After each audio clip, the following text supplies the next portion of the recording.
Hello and welcome back to episode 2 of Popcorn Saga. If you want to know a little bit more about us, check out the first video, check out the podcast. This is Captain Marvel. Now, fully aware that this movie was released between Infinity War and Endgame, could be wrong, but in the chronological rewatch, it came out in 1995. So it was after the first Avenger.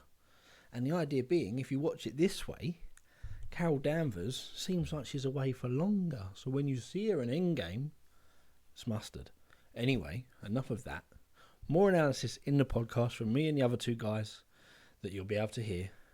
So enjoy Popcorn Saga. And thank you for subscribing, liking, watching, and all that jazz. Woo!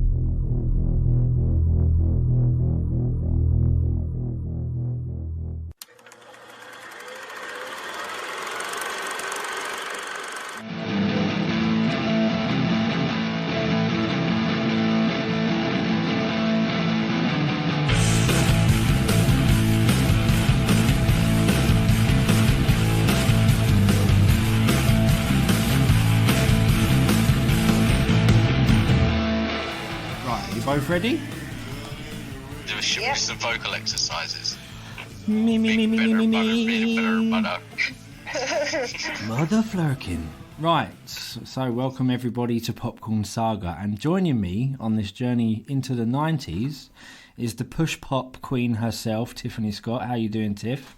I'm good. How are you doing? I'm good. And no man steals your pogs like this man. James, how you doing?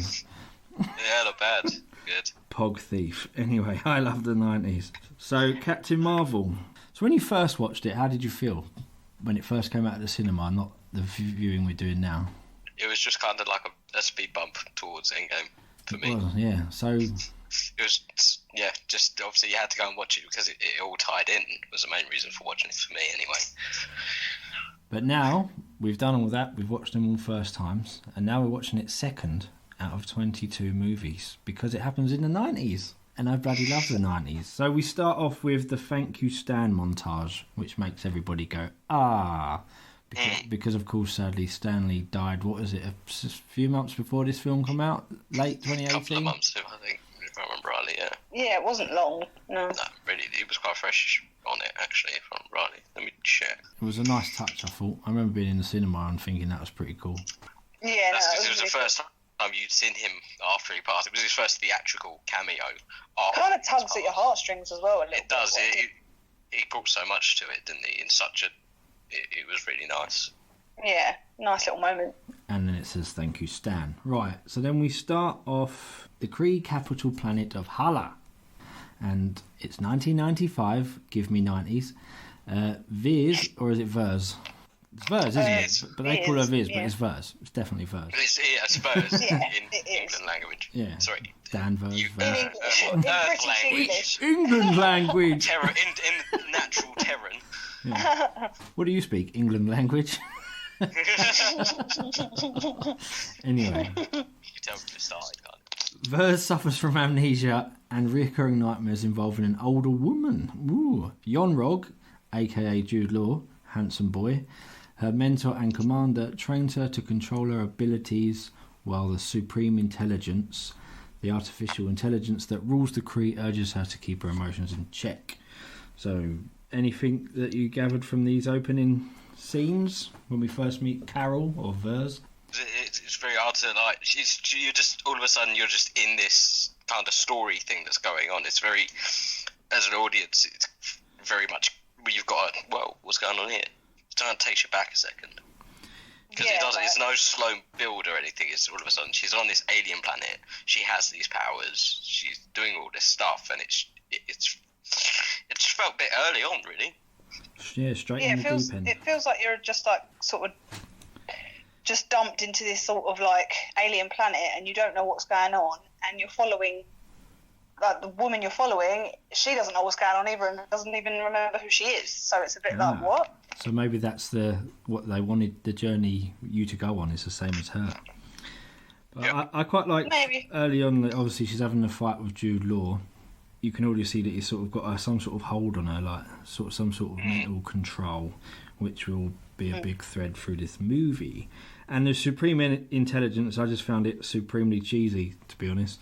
It's all good. Yeah, And, there wasn't really any gravitas or anything to it. It was kind of just like she was. It was like the Stark tech, like she'd just gone into one of them. Yeah, and maybe again because there's no background to it, you just bomb straight in it. Here's the Supreme Intelligence. Is it Tara Reid that was in American Pie and then Sharknado? Yes. I just kept thinking of her, like an older version. Yeah, I get what you mean. Actually, yeah, she does. You got my God. You got eaten out in American Pie 1. I'm coming! Anyway, moving on. They're explained that their mission to get the scrolls because they're invading other planets. It establishes that she can't remember who she is and we should trust Jude Law, but do we? And another little thing I liked, because I love an attention to detail, is their suits. The Kree suits are obviously what she ends up wearing, so little detail like that, so reasons for costumes. Cool. During a mission to rescue an undercover operative infiltrating a group of Skrulls, alien shapeshifters with whom the Kree are at war, Vers is captured by Skrull Commander Talos. So it's on Torfa, a Kree border planet, and there's a little underwater shot of them swimming once they land on the planet, and you get the first sort of glimpse of the Captain Marvel mohawk hair, which was a nice little touch. Yeah. And I like the little digital oxygen masks or whatever they were. And then there's a little ambush, and they're all Skrulls, they all shapeshift. Her first battle, she gets done over and she gets captured. Yeah, it's very kind of easy, really, if anything. You could kind of see it coming. It's kind of obvious, really. Nothing else in this movie is difficult for her, really, but that, I don't know, that's the only time she really gets done over by a little Skrull, but she hasn't got her full use of her powers. Plus, like, she's also then kind of like foreshadowing into she's got a naivety about her, and that's why he was trying to get her to stop using her emotions and stuff like that. Because I doubt she was thinking that she was just doing kind of thing. Yeah, because off the bat, what's Jude Law's name again? Yon-Rogg. He's mentally abusing her from the start. It's an abusive relationship. That Jude Law like suits that role to a T. Because I don't know why, but I'm not. He's just very creepy. I don't know if it's just forehead or what. Forehead. So he then, has got a bit of a big forehead. He's got a terrible hairline, isn't he? But yeah, no, I mean he does play that role very well. He's good at that sort of creepy, sort of possessive type control role. He's got the eyes, isn't he? Yeah, he does it. dazzling blue eyes that you fall in love with. Oh, Jude. Anyway, they probe Vers's memory, which leads them to Earth. And while they're probing her, we get a lot of her sort of crashing and burning, basically. When she's doing the Air Force training and she falls off the rope, she absolutely gets wiped out. Oh, yeah. This ongoing thing of people sort of telling her what she can't do, basically. Like John Locke in Lost. Stop telling me what I can't do! What happens next? Vers escapes and crash lands in Los Angeles. Yeah, we're back in the room. Earth's called Planet C-53. We discovered a Skrull looking for a light-speed engine, but then she powers up her fists and she kicks some serious ass as well. But then I think the things on her fists, whatever they were, they reminded me of Dirty Sanchez when they tie the dildos to his hands when they go camping. Yeah, they definitely were phallic-like, weren't they? Yeah, they were just kind of like nubs, like the whole thing. Yeah. Like And why was she upside down? Why did she have to be upside down? Yeah, there's no real call for that, is there? I didn't really understand that. Like, it's just a thing put into the side of her head. Surely they could have her upright. Upright, yeah, that's what I'm saying. Maybe they need the blood rush into her head. Who knows? So yeah, she kicks some more butt with her Dirty Sanchez dildo hands. This was one because there was a little joke before this which didn't make me laugh, and I should have wrote it down, but I was like, okay, that wasn't funny. And then, I know that was it. She was like, "Oh, do you guys know how to get these things off?" And she says, "Guess not." And I'm like, "Was that meant to be a joke? Because it wasn't really that funny." And then the Skrull screams at her, and she screams back, and that made me laugh. That was quite funny. Yeah, they did a lot of that with her, especially there, because it's one of the only real bits of it's just her on her own. You've got to try and give her something to work with, because they've given her absolutely nothing up until there to make her any form of interesting. Yeah, so they had to give us her personality. They had to do something. Yeah, there's a lot of points in this film where some jokes just didn't land. I felt I was going for that kind of Chris Hemsworth kind of humour, and it just didn't work. And it just kind of felt like she was like angsty teenage Brie Larson. She just had a bit of a chewed on the whole first hour of the film. She just got a bit angry at everything. When she she was a bit like a moody teenager. Yeah, she was. And then she powers off the dildos. They all shit themselves. She blows a hole in the spaceship, which you get a small glimpse of her power. And she leaves the scroll ship, and then she crash lands in LA, but not just LA, a fucking blockbuster video. Give me 90s. So here we go, 90s Earth. She blows Arnie's head off, the True Lies cut out. Now, I had to rewind this bit, because before she blew it off, you don't actually see Arnie's face. I wonder if that was a rights thing, I'm not sure, because she literally sees the sign, blows it off, and you know it's Arnie because it's True Lies, but... Well, it must be. The only reason why, because obviously he's got to license his personal image, doesn't it? And if he says, no, you're just going to blow my head off, why would you do that? I'm sure I heard an interview with the directors and that was mentioned. Yeah, maybe that's why they did it. And she picks up something called The Right Stuff, which I've never heard of or never seen. You two, any the wiser on The Right Stuff? Well, do you know what? I watched a video on that today because I was curious. Yeah. And it was a TV series in the 80s that was about astronauts, like a first team of astronauts that they were sending into space.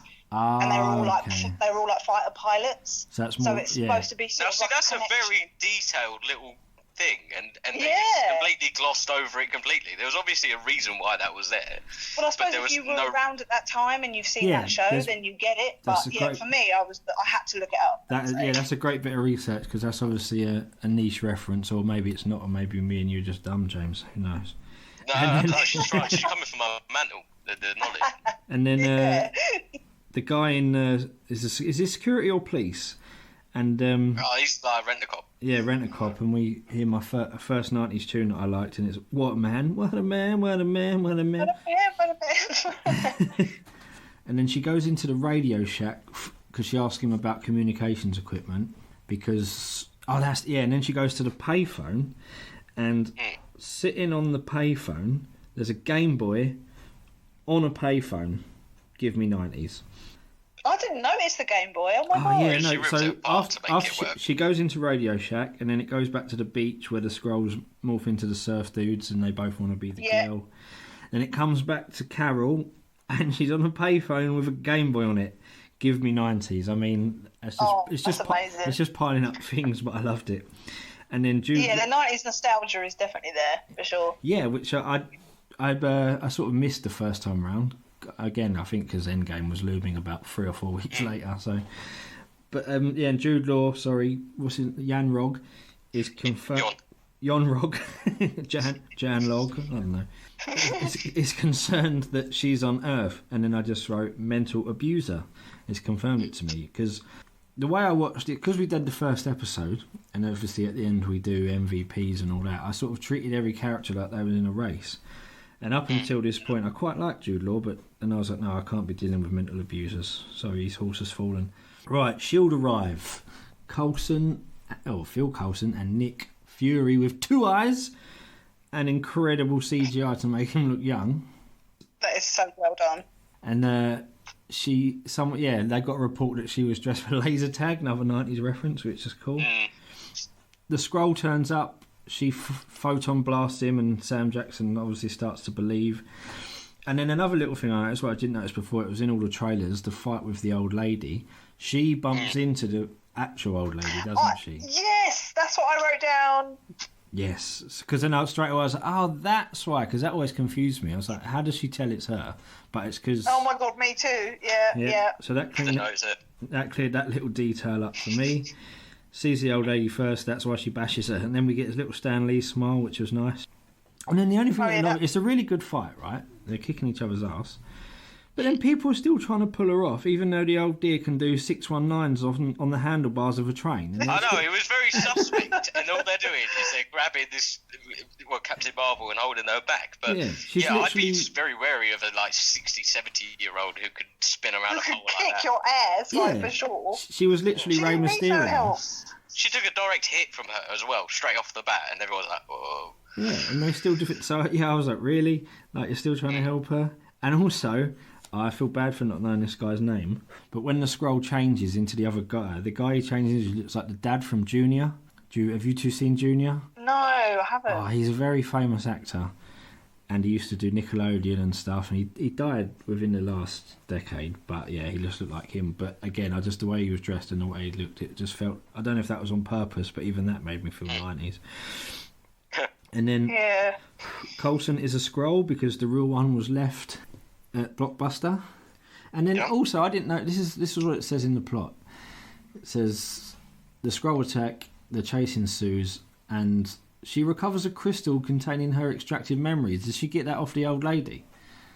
Yeah, she drops it on the train as she goes to the bit between the two carriages to go jump up. Oh, yeah. She picks it up there. Yeah, so yeah, I thought that was a pretty cool fight scene. So I started to like Carol a little bit more at this point. But the introduction of Nick Fury, really helped the film at this point, I think, because he's just so cool. Yeah. That's it. Fury kills a scroll. That's it. There's a dead scroll in Sam Jackson's car, but that's the one he manages to kill, isn't it? Yeah, that's the one they cut up afterwards. Yeah, he's Sam Jackson. You see Nick Fury in action, which is cool. And then you get a bit of a bloodshot eye, so they start teasing us with the eye. Start faking us out, Yeah. So you got the two eyes, then you got the bloodshot eye. Carol's beacon thingy goes off, so she's isolated on Earth. And now she's on a 90s desktop computer, which made me laugh, and it had a dial-up. Yeah. Oh, that was good. It was good, but moment. it made me feel old, because I was like, that doesn't seem old enough to be an old reference, do you know what I mean? But maybe that's just me. I know. And then she was outside reading a massive map. And then there's more Arnie references when she pretty much should just say, give me your clothes, your boots and your motorcycle. Yeah. And she cycles off into the distance. Right. Now, before this next plot bit, this is where they meet in the bar. That's it. The Skrull leader, Talos, disguised as Fury's boss, Keller, orders Fury to work with Vers and keep tabs on her. And Fury's got a big old ice pack on his eye. And he calls her Blockbuster Girl, which is funny. And they look at the Skrull's dick, which made me laugh, because you would. Yeah, made me laugh. Details. You would. You would. Absolutely would look at whatever that alien had, dick or badge. Oh, and then they go to the bar, and there's a Street Fighter 2 arcade. Give me 90s. Oh my god, it's like being in Megazone in Saturn. It's unbelievable. And then he calls Danvers grunge, more 90s. We get Fury's little backstory. Do you remember any details from that? Soldier. He was a soldier. He travelled Special everywhere. All the bees, Budapest, all that kind of thing, because he likes bees. And that's about it, really. And that no one calls him anything other than Fury. Oh, yeah, his last name, yeah.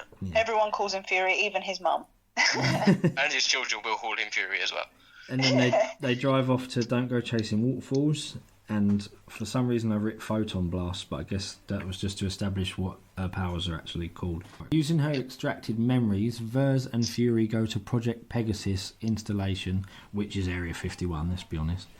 Basically. They discover Vers was a pilot presumed to have died in 1989 while testing an experimental light-speed engine designed by Dr. Wendy Lawson, a.k.a. Old Tara Reid. We see Nick's pager for the first time during this, which was obviously another subtle little hint to something that happens in a movie that we're going to do 20 movies away. His eye gets more banged up, LOL. Fury loves the cat, but it's even funnier second time around seeing the film, because I just paid more attention to that relationship, and the fact that he loves the cat is hilarious. Yeah, Lawson died, they discover, when they're going through all the bookshelves, like from Harry Potter and the Order of the Phoenix. And she wrote in a Cree language, and then who was the pilot, I wonder, sees the pic of herself. They call her Marvell. How did he miss that? Is my biggest question. He looked at the photo first, didn't he? Yeah, he was holding it, I'm sure he was. How did you miss that? Like, you just not looking in the background anymore. You just, I don't know. It was hard to believe from somebody who, well, forever have known him anyway. He dots the I's, crosses the T's. There's always one. Yeah, but then remember, this is like before all of that, isn't it? This is back when he was dumb. No, this is back before he knew any of this shit existed. Oh, language. Is it, no, you can swear it's fine. Fury notices the Kree because he calls him Nicholas, etc. And I wrote, Fury has a scat with him, and then he throws the gun at him and he misses. Yeah, that was quite funny. Just these little things. What help would that bring you through the gun? That made me laugh. He's obviously grassed them up and realised he's done it bad, and she's like, "You called them in," and he's like, "My bad," which is quite funny. And takes the pager because he can't be trusted, of course. And then they get in the plane thing, and the G-force on the cat. I forgot about that bit. Oh, yeah, end up against the luggage. That was hilarious. That was this film meant to be. And I just love how much he loves that cat as well. Yeah. It's amazing. They fly to Louisiana to meet Maria Rambeau, the last person to see Vers and Lawson alive. Bit before that, we see Ronan chats to Jude Law. What's his name? Yeah. Yanrog. Ronan the Accuser. Manrog. Oh, Yonrog. Yeah, Yonrog. Ronan talks to Manrug. He says no to him, didn't he? He tells him... What did he tells him to... He says we'll do it. We'll sort it out, basically. He says no. Oh, yeah, because Ronan wants to come along. Yeah, Ronan wants to come and sort it out. And Jude Law's like, no, we'll sort it. We'll find her. Okay, I've got a question about that, but I'll wait till the right time. This is another thing I didn't notice. I thought they actually were fighter pilots, but then obviously Maria reveals that they were just testing her planes because they were women. They weren't allowed to... No, women at the time weren't allowed to do that. That's another little detail I didn't notice. Stuff I like, just tying up loose ends. It didn't even cross my mind, to be honest, but I was like, oh, okay, fair enough. That's because, as you say, it was a completely different time there. So to not then acknowledge but then that. it's only the 90s, and you Well, think, no, oh wow, it was 80 that wasn't actually that long ago. Technically, it was 89 because it was... I feel like that was a very conscious decision as well. Just Well, to say, this is how far we've come, kind of thing. Because the whole marketing before it. Oh, yeah, Well, then it that way. This is very different to the first Avenger with their female characters, where that was sort of just done normally, where this sometimes it feels a bit on the nose, but we'll leave that there. Yeah, so it was in 89 that she actually goes missing because it's 1995 now, so maybe in 89 women weren't allowed to fly. Oh yeah, good point. So is it at this point where the Skrull turn up, am I correct? Yeah. And they turn face, and we have the twist. Talos, arriving unarmed, explains that the Skrulls are refugees searching for a new home, and that Lawson was Marvel, a renegade Kree scientist, helping them. Now, at the time, I remember watching this when I watched the cinema. This just completely baffled me, and I think that's why I lost track of the movie, because I was like, what? I thought the Skrulls were bad guys. So they are. Well, but the whole point was that they flipped it for the film. Yeah, so they flipped it for the film, but in this narrative... They're searching for the Lightspeed engine so they can find somewhere to live. Yep. And the Kree are just trying to kill them. And do they know it's the Tesseract to give it to Ronan, who's looking for the Infinity Stones to give to Thanos? Or... That's something that they never even go near answering the question in this film. They don't even go near stuff like that. It very much leaves more questions than anything like that. Are the Kree after the source of the energy? They are, because Jude Law wanted it, didn't he? And that's why he kept hold of Carol. Well, yeah, they knew that she had a power up, but then again, it's never explained how she gets this. It's never explained where it came from, because the last time we saw it, obviously the previous film we watched, it was being pulled out of the ocean by Howard Stark. So then how does it get to Marvel? How does it get from Howard to Marvel? And why? That's a very big gap that they've got to how are these stones getting about? Yeah. But then, why does Ronan want the Tesseract? Because Ronan's looking... I'm sure he's working for Thanos. He is in the later film. In Guardians, that's what he's doing. He's very much for that. But in this, it's Ronan the Accuser. He is sort of like a general in the Kree Empire, and he's part of the army. Okay. And he's kind of like... He's accused of... he's there to make sure everyone does what they can for the best of Kree and the Kree Empire and stuff like that. So it's a completely different Ronan. It's the same actor and who plays the role, which is quite cool as well, but it's a completely different type of character. Oh, okay. So it's before he's met Thanos. It's like a double turn. It's like WrestleMania 13 with Steve Austin and Bret Hart. Austin goes in as a heel, leaves as a babyface. I figured this out last night. I sound really dumb. But so now Jude Law, Man Bun, or whatever I call Man Rug, is now a heel. But what's his purpose? What does he want with a Skrull? Does he just want to kill him, or is he after the energy source as well? Well, yeah, that's what they're doing. That's what they changed it up for. In the original comic book sense, the Skrulls were very much evil and were taking over the galaxy and very aggressive and that's what originally started the war with the Kree Skrull war. But then in this one, it's the exact opposite. It's basically that they're trying to get rid of all of them.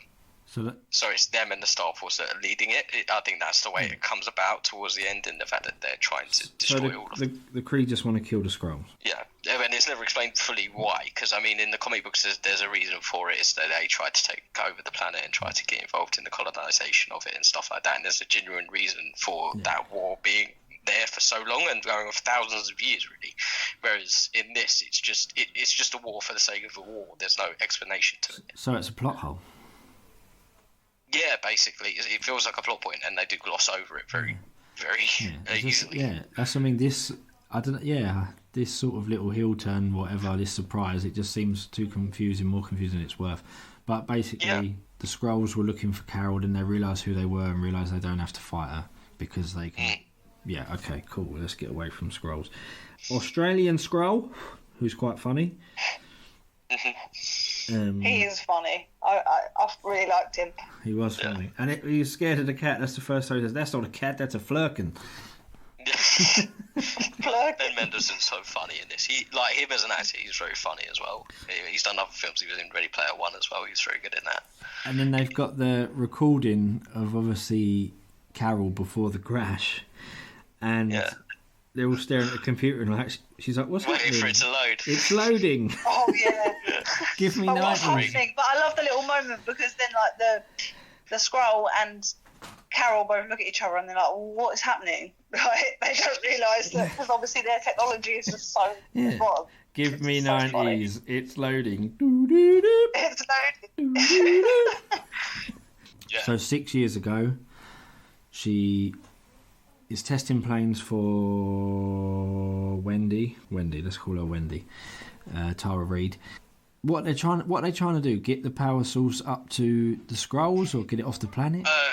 Essentially, yeah. So what they're doing is they're trying to create a hyperspeed and light speed engine so that they have the ability to travel to the furthest depths of the galaxy where the Kree won't find them, and then they can have their own planet. So that's the ulterior motive that Marvel/Lawson has always had. And Lawson. Unfortunately, they weren't aware of that. They just thought they were testing hyperspeed engines. They didn't realise what was going on, and obviously what then comes later on. And Tiff, did you like this little action sequence? Yeah, it was good. I mean, I don't know. I felt myself not really. What am I trying to say? I don't know. It wasn't capturing your attention. Yeah, I didn't really care enough about. They haven't given you a reason to invest in her as a character. Yeah. In the whole first hour of that film. The first hour of that film is a blur, and you're kind of just willing for it to get interesting in lots of ways, and it's actually quite hard on second viewing to actually go through the first hour just to be like, it's so disjointed at times, and it just feels like you chop into different things. And especially in that explanation, it's meant to be the culmination of the whole film in terms of this is why she is where she is, and this is the story of how she got to where she was. It was a cool action sequence, though. As action sequences go. Visually, it was always good. Visually, you've got good effects on that, and you made a good money for it. It's Disney money, isn't it? Yeah. This is the scene I've watched with probably the most attention, just because I wanted to figure out how she gets her powers. I don't know, I just wanted to pay attention. So she goes out, she starts fighting bad guys. I'm assuming she's fighting the Kree, the bad guys, because Man Bun's there, Man Rug, Yon Rog. And no, but that's what it explains, is the fact that it's actually, Yon Rog doing it. It's crazy. So she gets shot down, and then she takes full Tesseract in the chest and gets her power. Well, it's not that it's Tesseract, it's just a spice of its power, I think. I don't think it's the actual Tesseract. Because otherwise, how did it get onto the spaceship afterwards? Oh, so it's just sourced from the Tesseract. Well, yeah, it's like, in Captain America when they had battery packs which were stored with power they took from the Tesseract. I think it's that. I thought the Tesseract was in it. Well, that's what I thought, but then we had a little argument going, well, how the hell did it get onto the spaceship? How did that happen? You're right. Oh, okay, so that's cool. So I quite liked they worked that in, and she's got her powers from these stones. So it works in the order that we're watching it, for me. Yeah. Right, cool. She is. This is when I was like, so is she the energy core? But no, she's not. That was just stupid. Well, she just absorbed the power. I think it's very much the same as Scarlet Witch's powers. For Scarlet Witch's powers that are derived from the Reality Stone later on. But yeah, it's the same sort of way as that. That's the only way I can explain how it is. So now she's got her memories back. So this is the point where I guess her only weakness, the only thing bothering her, she's got her memory back now. It's solved. We're there. We're done. She's sorted it out. She knows who she is. She's annoyed. I didn't sort of get the vibe that she was too annoyed, but she's cool. Mar-Vell was helping the Skrulls to escape. Yep, the Kree are bad guys. Oh, that was another reference as well. When Australian Kree says about his science guy. Oh yeah, when he couldn't work out that it was in orbit. Yeah, that was it. Yeah. And then the little girl tells her mum to go, Maria's daughter, Monica, and she says, it's a Fresh Prince of Bel-Air reference. Give me 90s. Right, we get the new suit. Another little thing I like, and I hope this goes across the whole saga. She does her new suit, they choose the colours, and it's US Air Force colours, so yeah, details. At least there's a reason for stuff like that. I like that. That's cool. I've put warned about the cat. Someone gets warned about the cat. Oh, that is it. Oh, yeah, the Kree dude. No, not the Kree. The Skrull dude. Oh, yeah. Because they're up in that lab orbiting Earth now, aren't they? Yeah. Oh, that is it. And they're walking around, and then there's loads of toys. And there's like, why are there all these toys here? And I confused myself, because I just think I should just wait for the scene to play out. I was like, when did she get the Tesseract from Stark? ? And Lawson had a kid. I was like, oh no, lots of Skrull kids. Okay, Skrulls play with toys too. SkrullReunited.com. Space Invaders Arcade. I was going to say give me 90s, but Space Invaders must be older than 90s. Jude Law, Man Bag, Man Rug arrives. 1978 Space Invaders. There you go. So yeah, it's not give me 90s, give me 70s. And that was it as well. Then he sees Danvers again, and he's still sort of mentally abusing her, and you get a little shot of her neck tag, and I was just take it off. Take it off. Why didn't you? Well, they've only referenced it once before this entire point of the film as well, which is right back at the beginning with the Supreme Intelligence of what could be given can be taken away kind of thing. Even then, at the beginning of the movie, you're just like, that's obviously a limiter, why don't you just take it off? Yeah. So it's such an obvious thing, and it didn't work. It was a movie trope, and I didn't like it. I really enjoyed watching this yesterday, and as I'm going through it, my rating is coming down. It's really high yesterday. My mission here is a success. It's fine. And just take it off, right? It's there. Right, now she's been captured, and we get another cool 90 songs. Come As You Are, Nirvana. Give me 90s. It's the first 90s song that I actually enjoyed in the whole thing. I didn't even... The other ones are just gone like that, but then as soon as you hit Nirvana, that's proper...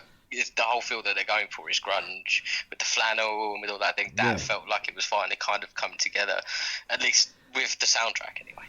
So she gets captured, taken off to Supreme Intelligence, and while they're all standing there with the guns at them, the cat gets scanned and is called High Risk, and Sam Jackson gets scanned and there's no risk at all. Yeah, and he goes, well, that's obviously broken.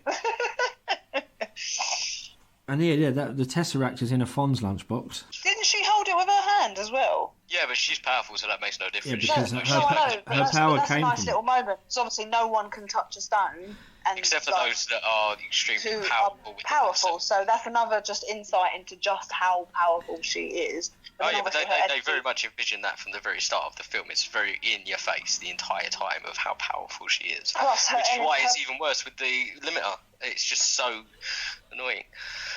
Yeah, but plus her power comes from an Infinity Stone, or the Tesseract. So yeah, surely you can't. Of course, she can hold one. If you want a limiter, let's just take this technology. Let's stick it on Thanos, and then let's just call this game quits.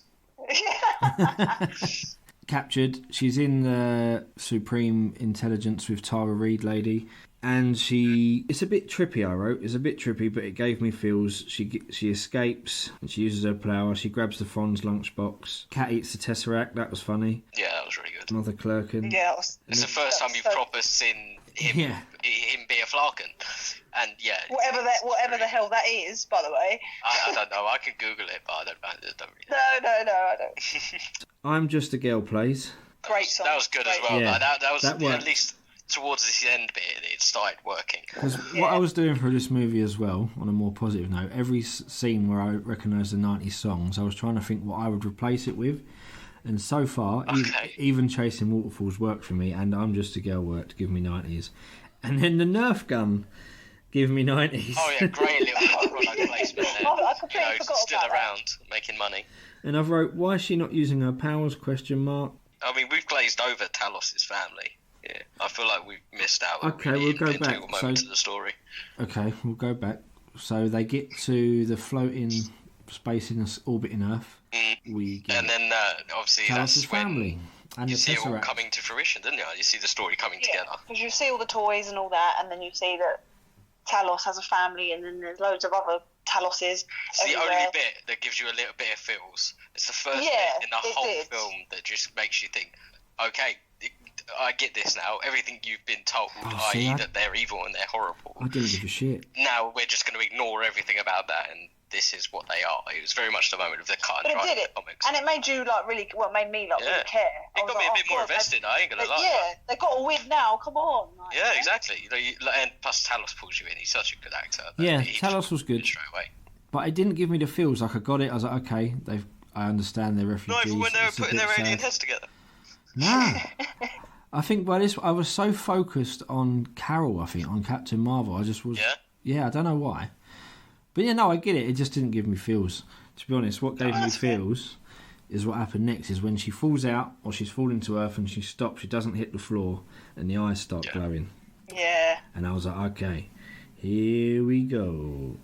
And then that was it. And then her best mate gets a moment in the sun. Maria. Maria, yeah. She takes out a little scroll ship, but then she gets shot down. And then here comes Carol flying. Now, I can't remember what song was playing or if there was anyone at all. It was probably just some, like, Marvel-y music. But I think so. I would have changed this entire action sequence. And before we get into it, out of the two movies we've seen, apart from a little bit of the CGI, I thought this is the best action sequence we've watched so far. Her taking out the ships and warheads, etc. But the song I would have put in the background is Spice Girls' Spice Up Your Life. Oh, yeah, that would have been lit. That would have been quite good. Yeah, I would have at least put some pacing to it. You know, it was very. Yeah, that would be sick. Yeah, sorry. That would just be so nice for me. I would have just put... You two can go and see Spice Girls records later. I would have put... We're going to go back to the 90s. Yeah. Give her some McDonald's Ray-Ban glasses with the blue arms, a bum bag, and spice up your life. So Morscree and Ronan turn up. This Tesseract is coveted, or is it? Because I don't even know if they're after it. Yeah. That's it. Fury retrieves Goose. Is revealed to be an alien Flurkin. Goose swallows the Tesseract. And then does he scratch Fury after? Yes. And I'm just going to start here. Go. That moment is so annoying. Why? You have faked us out for the entire film, and you have marketed the film in such a way as to make us invested in seeing this. And he spends an hour with this cat, and nothing happens. And then all of a sudden, he just decides he's going to scratch his eye for no apparent reason. But then that's the nature of a cat, because they love you one He's not a cat. He's a Flurkin. He's a he's disguised as a cat. Oh, sorry. So he's acting, is what you're saying. He did that to remain in character of being a cat on Terra. I just really didn't like it. Especially because they'd marketed it and they tried to get everybody invested in the film in saying Fury's going to be in it. You get Samuel L. Jackson in it as a main character. He's going to have a big part in it, and you're going to find out how he lost his eye, because it was a big question in the entire MCU before it. It was. And yeah, I didn't like it. Well, the first time I watched it, I remember being disappointed that that's how the eye goes. He got scratched by a cat. But I'm paying more attention to the cat and his relationship with Fury. I agree when he scratched him, I was like, kind of why I did that. But he didn't want Fury to hold him before that. He sort of binned him off a bit. But he didn't get scratched. Then he picked him up on the spaceship as well. He's like, okay, I'm going to pick you up now. He didn't... After he'd thrown his tentacles out there the first time. He didn't get scratched by a cat. He got scratched by a Flurkin. So I'm cool with the injury. Just why did he scratch him? But who knows how Flurkins act? We don't, do we? Is that right, Tiff? I suppose. Right. So yeah, it's unreal when she takes them all out. Best scene of the movie and out of the two we've watched. It was pretty awesome, apart from some little CGI. Tiff, did you like it when she starts mushing up the place? I I did, yeah. I thought it was good, but the only thing I picked up on was like she says "woo" a lot, which kind of annoyed me. Like when she's flying about and she's like the woo. Really unleashed her full power. She's like flying around, she's going "woo," and it's like, is that needed? It didn't fit, really? did it? She's not Ric Flair. Now, if Ric Flair was up there doing that to Spice Girls and saying "woo," that would be Styling awesome. her profile, then. Woo! Immediately. Oh yeah, I'll go for cutting a Ric Flair promo to this. So yeah, no, Tiff, I'm glad you noticed that because I was watching it and then she puts her arms out, does a double clothesline and says "woo." It's like, what? There's no need for that. Just you're fucking people up. Stop it. There's lots of things in there that there's no real need for, like her being upside down. When they go onto the air base as well and they drive in, he leaves the lights on the car. So you think they're going to have a big duel, and I quite like this as well because I'll say his name right. Yanrog, is that right? Yonrog, big logs. Yonrog. He puts his weapon away and he resorts to his only weapon that he thinks he's got, and that's mentally abusing her. He thinks he's got a hold on her like an abusive husband. And you think they're going to have this big duel, and she just fucks him up. Bosh. And I thought it was brilliant. I was like, okay, yeah, Carol's a badass. I quite like that moment. And then she drags him to his ship and fucks him off back to Hannah. That was a cool moment. I was like, yes! Yeah, that's what I mean. So that final bit of Captain Marvel when she's actually unleashed, it really did give me the feels. I was like, yeah, God, this is awesome. Like a superhero movie should make you feel. And then the cat scratches Fury's eye and he says, "Mother Flurkin," which is probably the line of the film. Yeah. I actually know that, and then what? So yeah, she decided she's going to help the Skrulls find a home. We get REM Man on the Moon in the background. Like that got a bit of REM. Man on the Moon. Man on the Moon. They decide to keep the Tesseract on Earth. Maybe we'll find out in the next film. We'll leave that there. We'll leave that. So keeping the Tesseract on Earth. We'll save these questions for later episodes. And then we get Sam Jackson singing, "Oh yes, wait a minute, Mr. Postman," which is my jam. And then she gives him a... And he's actually got quite a good voice as well. It's also much earlier on as well. It's before they leave. Yeah, it's before they leave. It's while they're in the house, they're doing the washing. Oh yeah, no, sorry. What I meant, when they're sitting around having dinner, she decides she's gonna find them home. She says that. Yeah. And then he. Okay. And then, my bad. She gives him a special pager. Nudge, nudge, wink, wink. Yep. Emergencies only. We'll park that one there. We'll leave that. So she's giving him a pager. Full stop. And then she actually flies the Skrulls home. Well, she flies in front of the ship, smiles at the Earth, and goodbye. Goodbye, Carol, off into the universe. We'll see you in about 20 years, I guess. And then we see Fury in his office. What's his... Oh, he's writing a Word document. Yeah, about the something initiative, whatever it was before. No, sorry, yeah. Phil Coulson comes in and gives him a box of glass eyes. Box full of eyeballs, yeah. Which I thought was funny. And then we get the line of the film, I think, when Coulson says, "Is it true what they're saying that the Skrull or the Kree tried to burn his eye out or something?" And he's like, "Yeah, I refuse to comment, LOL." And he says it's called the Protection Initiative. I don't know. Or Protector Something like that. Initiative. Protector Initiative, that's it. Yeah. And then he sees that her plane says Captain Carol Avenger Danvers, and he calls it the Avengers Initiative. And then credits roll. The cat coughs up the Tesseract. So the Tesseract stayed on Earth with the cat. The cat coughed it up. And yeah, so the Tesseract is on the table at the moment as we leave it. Right then, that's Captain Marvel done. And when I watched it last night, it didn't seem that confusing. It didn't actually, no. Okay. Any just passing comments before we get into likes, dislikes, MVPs and reviews and stuff? Anything you just want to say, Tiff? No, I haven't got anything. Right, so at the time I wrote down what I liked. Yesterday, I liked Carol. I like Nick Fury. I still like Nick Fury. I like Australian Kree. I like the cat. I like the 90s. And I like the action. Things I didn't like, the CGI on that particular awesome scene at the end just looked a bit stupid. And when Pretty terrible. And when she said, "woo," I felt like the middle bit from when she goes to see her friend until, just the middle bit dragged, I think. But now I'm thinking, I don't know, because I was invested at the start of it and the end of it. It's just that middle bit, the middle third, just dragged a bit for me. Yeah. The Skrull Kree surprise just seemed a bit too confusing, but I get it, I think. Carol obviously finds out the truth, what she wanted to know. Everything just sort of becomes too easy for her. Yeah, pretty much. It felt like she was, well, very much limited before that, and it is very apparent throughout that. We'll do MVP and James has brought a new thing to the podcast. It's the loser. So, James. Oh, yeah. MVP and why? MVP for me. It's actually an easy decision. It's the same way that it was when I first watched it, when I was watching the original run through.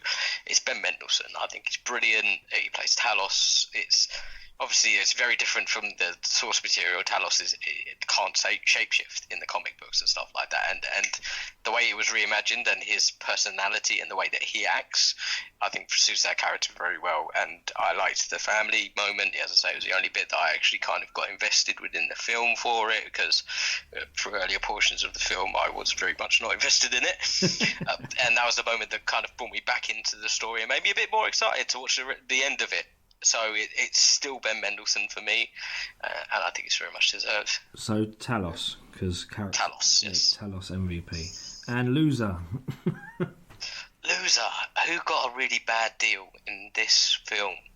Because there was quite a few people who got a bad deal. Like, I can't believe how much you hate this movie. Quite a few moments that weren't very good. Like, I really fucking liked it. Anyway.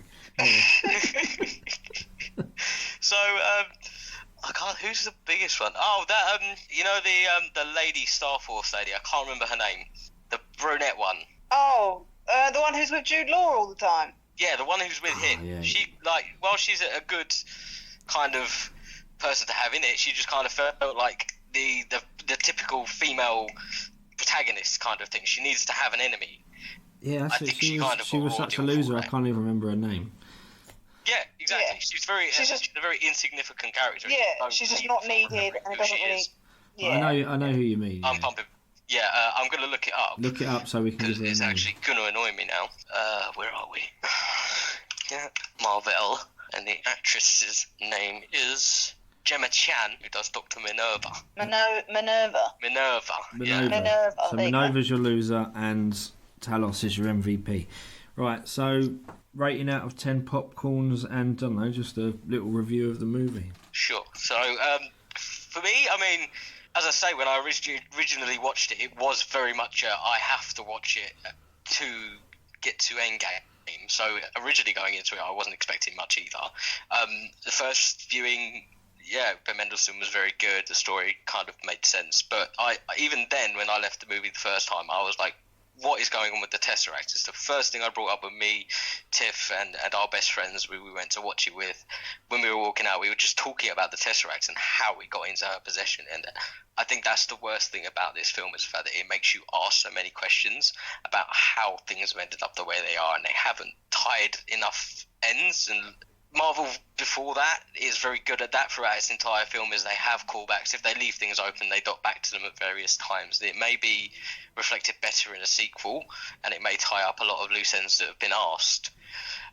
So I'm always hopeful for that. But yeah, overall, it's a 4. It's a meh film. I'm not going to choose to watch it again, because the first hour was just... I don't get that first hour at all. When it actually infuriated me a little bit, to the point we paused it because we were doing something. I can't remember what it was, and I was just ranting for 10 minutes. A 4? About why this film is the way it is. It's got a very strong kind of feminist agenda, and like, while that's good, it does feel forced on certain occasions and stuff like that. The story itself is always good, but it's a very big drastic change from the comic book origins. Somebody who actually knows a little bit about it, not a big fan, it does switch a lot of the things that I thought at the time were core Captain Marvel kind of things. So yeah, it's a 4. It's a meh film. I'm not going to choose to watch it again, and it is just a footnote to Endgame. That's all it is. Okay. Can I put the pieces up, Tiff? MVP.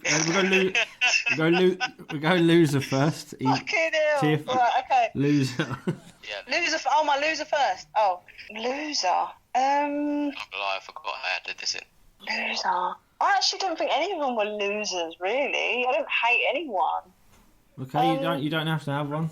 That's what I mean. Don't. No, I don't really have a loser. That's fine. MVP. MVP, it is, drum roll please. Thank you very much. Flurkin, aka Goose the Cat.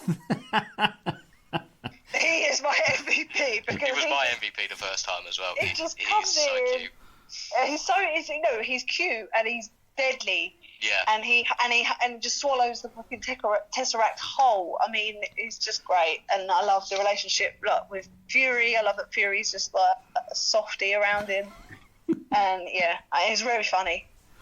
So yeah, that's my MVP. It's Goose the Cat. Review and popcorn rating. Right, review. I really wanted to love Captain Marvel. I wanted to love the film, but I mean, there's a lot to enjoy in the film. There's funny moments. I think the other characters bring it back up a bit, but her, I just felt it was just a bit underwhelming. And I feel like they did sort of, I don't know, they failed to sort of excite me with her character. They didn't make her a Marvel hero. No. It very much didn't feel that much like a Marvel film.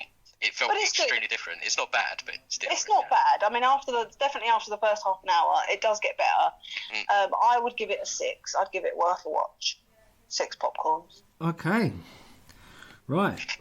I'm just going to have to stick with my guns. I'm going to go how I felt after I watched the film, rather than after this podcast, where my fireworks have truly been pissed on. So, just let me speak. My loser is Ronan, because this guy, he's meant to be a big deal. He turns up twice. The first time Jude Law just says no and puts the phone down, pretty much. And then he turns up again, and Carol Danvers just fucks up his warheads. And by the end, before he goes, he's not even bothered about what he came for. He said he's going to come back for the woman. MVP. Carol Danvers. Oh. Now, hear me out. Not Captain Marvel, because this is another gripe I had.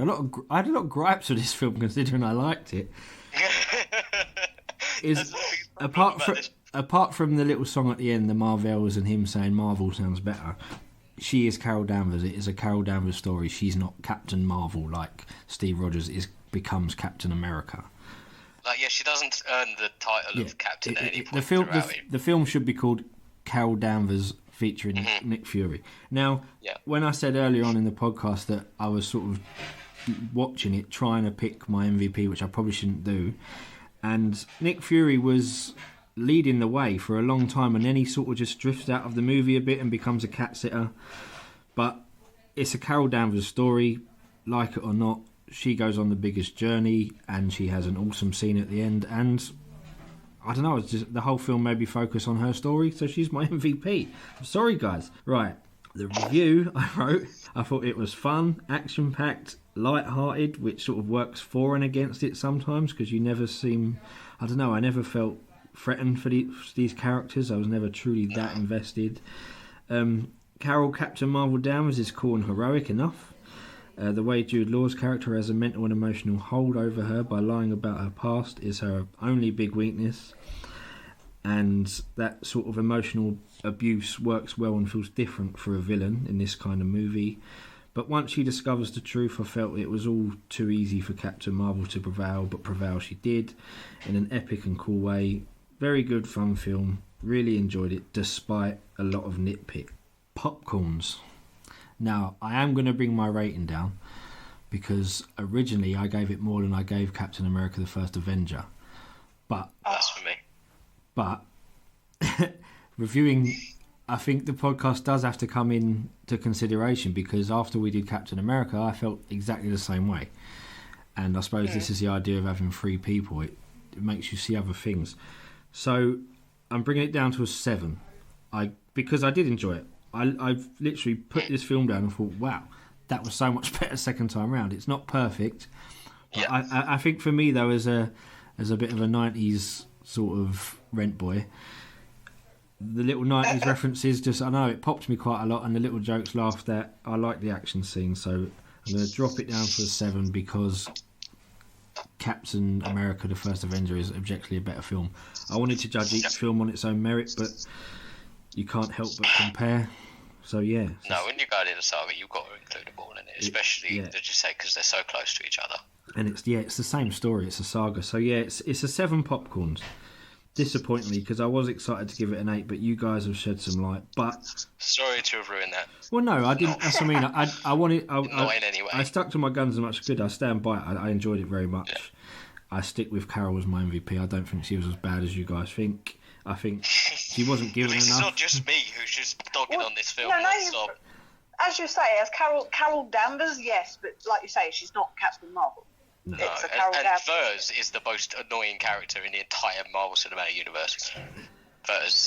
That version of her is just an angsty teenager who's just pissed off at absolutely everything. So, let me get. She knows nothing, yet she's pissed off at everything. Let me get the calculator out again, maths kids. So James gave her a 4, Tiff gave a 6, I gave a 7. So it's a 5. Well, do I round up? It's a 5.6. So do I round down to a 5.5? No, yeah, it's 0.5, so you've got to round down. Okay, 5.5. 5.5 for Captain Marvel. What was Captain Marvel? Captain America? 7.5, wasn't it? Yeah, because we was all pretty close on that. I think that's a worthy gap. Yeah. 5.5. To be fair, if this was my rating, they'd be at opposite ends of us. Well, no, of course, but I got to go. I judge it on how the movie makes me feel, but yeah, there's so many sort of plot holes and it's too confusing. It makes you think when it shouldn't make you think. That's why I can't. It's annoying me more than anything else. As I say, I don't want to go into a film where I'm asking questions about how stuff works and where it makes me look at the continuity. It's part of an entire universe, isn't it? Yeah, and because all the other films are so good at tying things up. That's it feels very just thrown in. It looks like Kevin Feige just took a holiday for 3 months and then they made this film and sandwiched it in for no reason. Yeah, but in the way we do it, I think as the second film you do watch it differently because I think first time round I would have given it a much lower score because of where it was. So I think sometimes it's better to do a review the second time round because you pay more attention and you know more. So I couldn't justify. And you always overawed and missed on the first. I'm sorry, Carol. You kind of missed details. I couldn't justify the 8. It came down to a 7. James brought you down to a 4, 5.5. So that's it. Captain Marvel, 5.5 popcorns. So now it's time for the big reveal of our next movie that you guys are going to watch. Do you want a drum roll? Yeah, give me a drum roll while I scroll down my phone and get the picture. There you go. The worst drum roll I've ever heard. I give that 4 popcorns. Right, next on our journey, we're done with Captains. We are visiting Iron Man. Love it. Hey! It's been a while since I've actually watched it all the way through. Yes. And even with Captain America, I'm looking forward to this one because it was a start. Oh, good. So I still remember going to the cinema to see that and how I felt. Yeah. It was just amazing. Yeah. I watched this on a DVD that a nice, kind Asian gentleman sold me in a pub. Why is there always, back in the day anyway, there was always an Asian guy in a pub selling knockoff DVDs? He was fueling the drug world, but I got to watch Iron Man, and this is probably the film I've seen the most out of all of them, but I can't wait. Yeah. So get your cheeseburgers ready and go and watch Iron Man. Yes. And we'll see you all next time. It's a goodbye from me, and a goodbye from me. And me. Goodbye. And him. Goodbye from him. And him. You speak for me now. And the Captain Marvel hater. Mother Flurkins.